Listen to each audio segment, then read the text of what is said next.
Chaves tem tantas histórias malucas, tantas curiosidades.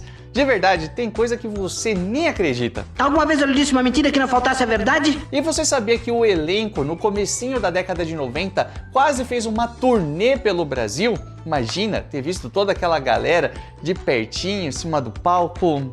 Seria um sonho, mas afinal de contas, por que não rolou? Isso, por quê? Eu vou te contar tudinho a respeito disso, então se prepare para comprar a sua passagem na Sapatos Airlines e vem com a gente. Eu sei, parece até que eu tô aumentando, parece uma forçação de barra, mas não, eles quase vieram mesmo. E a primeira notícia que temos a respeito disso saiu na Veja em 89. Há 2 meses, a empresa de produções artísticas Diana Backstage de São Paulo realizou uma pesquisa entre as crianças de Belo Horizonte para saber qual espetáculo ao vivo que elas mais gostariam de assistir. E talvez você pense que elas teriam escolhido, sei lá, Xuxa, Jaspion, Trapalhões, qualquer outra coisa do tipo. Mas não, elas escolheram Chaves e Chapolin. Não contavam com minha astúcia. Então essa empresa, Diana Backstage, ou Diana Backstage, não sei como era a pronúncia correta dessa empresa, comprou os direitos de imagem de Chaves e Chapolin pela bagatela de 400 mil bolores. 400 mil dólares, dinheiro pra caramba. E aí prometeram lançar discos. Oi, pessoal. Eu e a minha turma estamos lançando o nosso primeiro disco. Vocês vão se divertir muito. Álbum de figurinha. Chaves, Chapolin e toda a turma estão neste sensacional álbum de figurinhas. Corra para garantir o seu. E ainda promover apresentações dos ídolos mexicanos, que, como a gente já sabe, não aconteceu. Segundo a Veja, a previsão para que isso acontecesse era abril de 1990, com passagens do elenco por pelo menos 10 cidades brasileiras. E o mais curioso de tudo é que pelas nossas pesquisas, a gente descobriu que a última turnê que Chespirito e Companhia Limitada fizeram foi exatamente em abril de 1990. É claro, não foi no Brasil, mas sim em Porto Rico. As apresentações aconteceram de março a abril de 90 e tem vários registros na internet. Naturalmente fica aquele gostinho pra gente, né? Aquela coisa, eu queria estar lá. Então faz a gente pensar que talvez o plano era sair de Porto Rico e desembarcar no Brasil. Pode ser que sim, pode ser que não, o mais provável é quem sabe, mas vamos por partes. A primeira coisa que é importante pontuar é que sim, o elenco topou vir para o Brasil e já estavam cuidando de todos os detalhes. Nunca foram a Brasil a apresentar-se, tristemente. Ensayaram em Ensayaste tu também. Nessa entrevista que o Edgar Vivar concedeu pelo Instagram, ele fala até mesmo da relação do pessoal do elenco com o português. E olha que curioso, tinha até um professor de português dando umas dicas para a galera. Y estuvimos ensayando, y tuvimos el esposo de una de las hijas del profesor Girafales, de Rubén, es maestro de portugués y nos daba algunas clases de como pronunciar. E a gente tem mais uma prova de tudo isso na entrevista que o Roberto Gomes Bolanhos concedeu ao programa da Sônia Abrão. ¿Hablas alguna cosa en portugués? Bueno, me aprendí 2 o 3 cositas, como el Chapulín Colorado, los dichos o refranes que decía mezclando uno con otro. A ver si lo recuerdo. Sí. Yo disse o vejo famoso ditado: a sorte da feia amanece mais cedo. Não por muito madrugar, a bonita deseja. Não. A bonita não deseja madrugar muito cedo. E a feia tem mais sorte desde que amanhece. Ou seja, o cara decorou e lembrou 10 anos depois, mais de 10 anos depois, ao conceder essa entrevista. Era um gênio. E quem também tem lembranças dessa turnê é a Maria Antonieta de las Neves, a Chiquinha. Tínhamos um excelente contrato com a Santos Television, acho que aquela se refere ao SBT, na verdade. E íamos realizar 20 apresentações por todo o país. Porém, como o Chaves passava dublado em português, tivemos que aprender o show nesse idioma. Chespirito, Edgar e eu não tivemos problemas, pois temos facilidade para aprender línguas, mas para os demais foi problemático, e isso que nos ofereceram um professor em tempo integral. Bom, deixando de lado esses detalhes tipo Santos Television e coisas da escrita, que tudo bem, faz parte, ela confirma algo que a gente já viu. O negócio estava rolando, eles já estavam se preparando e tinha professor, não dando só umas dicas, como eu disse, mas sim em tempo integral ali. E acredito que seja o genro do Rubem Aguirre mesmo. Só que aqui tem uma diferença, ao invés de 10 shows, ela fala em 20 shows por todo o Brasil. Só que também tem uma coisa que é bem comum. Talvez o pessoal tenha jogado na mídia 10 shows, mas já tinham 20 apresentações ali na manga, para ir soltando aos poucos. Vamos ver como rola a venda de ingressos de certas apresentações. Se estiver rolando bem, a gente faz essas outras. Isso não é tão incomum assim. Mas é claro que eu só estou teorizando. E você sabe qual seria o principal destino da turma? Você nem adivinha. Y vamos a ir al estadio de Maracaná. Lastimosamente, desgraciadamente, nunca pudimos ir, que fue el único país de Latinoamérica donde no fuimos. Bicho, a turma do Chaves inteira no Maracanã. Não teria Fla-Flu que superasse isso, na boa. Tá, mas se tava tudo planejado, todo mundo tava se preparando, se todo mundo se lamenta, se todo mundo queria vir, por que não vieram? Bom, aí tem algumas respostas. Quê? Mas antes, bora de palavra-chave, porque eu quero saber. Você se lembra dessa história de Chaves quase vir para o Brasil? Você se lembra de ter vivido isso na época? Ou se você é muito jovem, você já viu isso em algum lugar? Seus pais já falaram, eu ouvi falar um negócio de Chaves que teria no Brasil lá no começo da década de 90. Ou até mesmo, vai que você que está me assistindo foi uma das crianças de Belo Horizonte que votaram, não, eu quero assistir show do Chaves.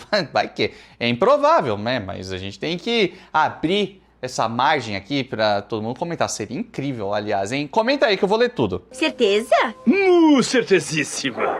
Agora, sobre o cancelamento da turnê, tem várias versões e eu vou analisar uma por uma. A primeira delas tem a ver com a política do momento. No começo da década de 90, o Brasil vivia a Era Collor, que ficou marcada por inúmeros escândalos, principalmente econômicos, que até culminaram no impeachment do presidente em 92. E esse ano ficou marcado por diversos protestos para a retirada do presidente, aquela coisa toda, e quem falou sobre isso foi o próprio Chespirito. E também a sua esposa, Florinda Mesa, que no programa do Ratinho reafirmou a questão política. Porque nosotros no pudimos venir porque hubo una gran devaluación y entonces ya no pudo el empresario traer a todo el grupo, pero estaba todo el grupo. Tuvo que haber sido como por el 82 tal vez. 92, foi 92, Collor de Mello foi 92, é isso mesmo. 90. Em 92 tiraram... Foi eleito em 89, foi cassado em 92. Foi cassado em 92. É isso aí. Só que essa história é um pouco estranha. De fato, tivemos essa questão de política, a gente está analisando as datas e tudo, e alguma coisa parece que não bate. Como vimos, a Veja anunciou que os shows rolariam em abril de 90 e o impeachment do Fernando Collor só aconteceu em 92. Por isso, tem uma explicação um pouco mais convincente do Edgar Vivar. Que hacían el doblaje y teníamos una pista que nos dieron para memorizar. Y Roberto dijo que no, dice, es un fraude, eso no, dice, le roba espontaneidade. Vamos lembrar que o elenco fazia shows desde a década de 70, eram várias apresentações em diversos países, tudo em espanhol. Essa seria a primeira vez que eles teriam que fazer uma apresentação em outro idioma. E além desse desafio todo, dessa coisa inédita até então, o pessoal precisaria ficar muito alinhado para não trocar as bolas em cima do palco. Me escapuliu. Logo, o Chespirito achou melhor não levar essa ideia adiante, mudou os planos. Acho que bateu uma coisa nele, meio de tipo assim, pô, mano, o pessoal no Brasil adora a gente, o seriado é maior sucesso, a gente vai lá, vai lotar o Maracanã, pessoal pagante, maior realização ver a gente de perto, a gente vai ter que enganar o público? É claro que não. E além disso, você se lembra como eram os episódios de Chaves do começo da década de 90? E você, Chaves? Me dá a sua mão. O professor Girafales quer casar com Chaves, Vamos lembrar que o pessoal até então só assistia os episódios no SBT gravados na década de 70, aquela coisa clássica que todo mundo ama. Esses episódios nunca tinham passado no Brasil, né? Estavam sendo gravados lá na época no México, só vieram para cá muito tempo depois.